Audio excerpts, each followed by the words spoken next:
phase of the battle, the attacks on Channel shipping. 1, 2, 3, oh, don't quite going up there. There are 4, 5, 6 machines wheeling and turning around. Now, I've got the machine guns there. 1, 2, 3, 4, 5, 6. Now the sun's going right down on the tail of another.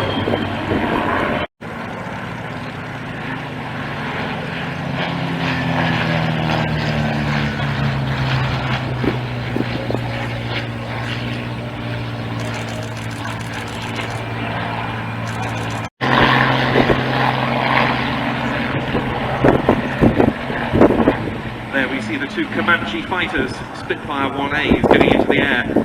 Bomber Command's losses in the Battle of Britain were worse than those of Fighter Command in terms of number of crew members lost, understandably so, of course, given the fact that Bomber Command's aircraft were multi-crew. In all, 718 personnel from Bomber Command lost their lives in the history of the battle.